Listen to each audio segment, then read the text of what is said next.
আইয়ের বিজাস খালি দেখ কি মনে করছ আমার 15 কিলো আর আমি তোরে ছাড়ি দিব আচ্ছা খালি খাই দই আরে খাড়া খাড়া আমি খালি খাই দই হাতরে আচ্ছা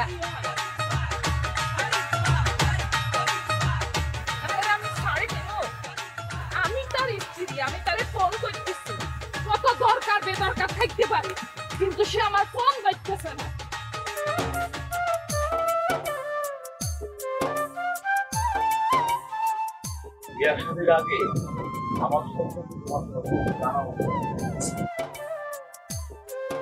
তোমার সম্পর্কে আমি সবকিছুই জানি তোর মুখে কাছে আমি সবকিছুই করেছি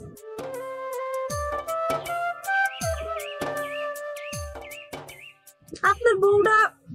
ভালো না আপনার লগে শুধু ঝগড়াঝাটি মারামারি করে তার উপর বাচ্চা কাচ্চা হয় না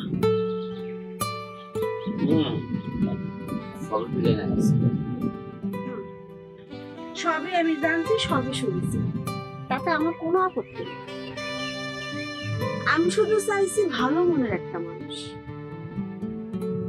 যেটা প্রথম দেখাতেই আপনার মনে হয়েছে যে আপনি ভালো একজন মানুষ এই জন্য তো আপনি কোনো কিছু না ভাইবা তোমার লাগে মিশতেছি আমারও কিন্তু তোমার প্রথম দেখেই ভালো লাগছে তরমুজা ফুপু তো আমার অনেকদিন ধরে তোমার কথা বলতেছিল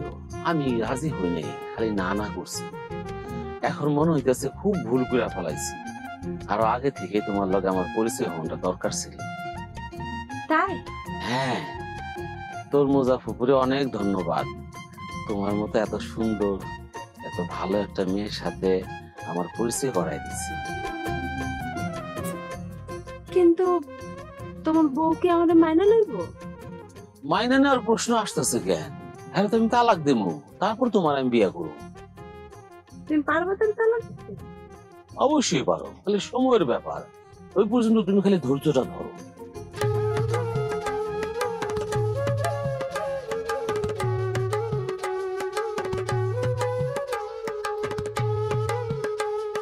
তোমার জন্য আমি অনন্তকাল ধৈর্য ধরতে পারি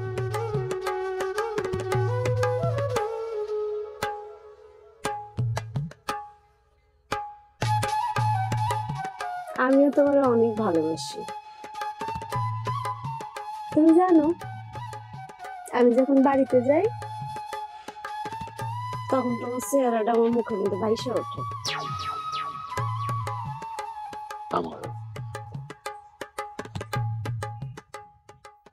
আমি আসলে ভালোবাসার কাঙাল জানো আমরা 4 ভাই বোন আব্বার হাতে মায়ের খাইতে খাইতে বড় হয়েছে জীবনে কোনোদিনও কোনো জিনিস চাইয়া কোনো আবদার কইরা আব্বার কাছে পাই নাই আব্বা জীবনও কোনদিন আমাদের কোনো আবদার পূরণ করে নাই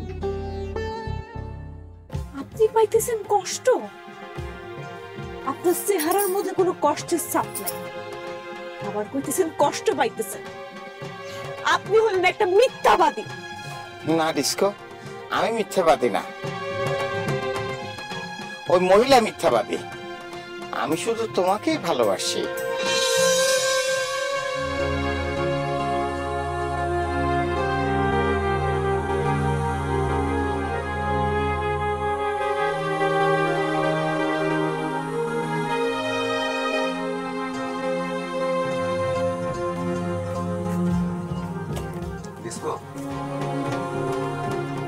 দেখছো বলে আসলাম নইলে আমার স্ত্রীর আসার কোনো ইচ্ছা ছিল না আমি কিন্তু ওই দিন হাত ধরার কথা কইছিলাম আমি দ্বিধাগ্রস্ত মানুষের হাত ধরি না এটা নিয়ে আমি আর কোনো কথা শুনতে চাই না আমিও বলতে চাই না শুনলাম মাজেদ সাহেব নাকি বকুলপুরে আসা যাওয়া শুরু করেছেন আপনি কার কাছে শুনছেন রোহিত কাছে রুহির লগে আপনি কথা কন কেন বলবো না তুমি যেমন আমার ছাত্রী রুহিও তো আমার ছাত্রী তোমার সব খবর তো আমি রুহির কাছ থেকেই পেয়েছি নিশ্চয়ই আমার সম্পর্কে খুব আজে বাজে কথা কইছে না রুহি খুব ভালো একটা মেয়ে। সে তোমার ব্যাপারে কোনো খারাপ কথাই বলেনি। সে শুধু আমাকে বলেছে যে মাঝে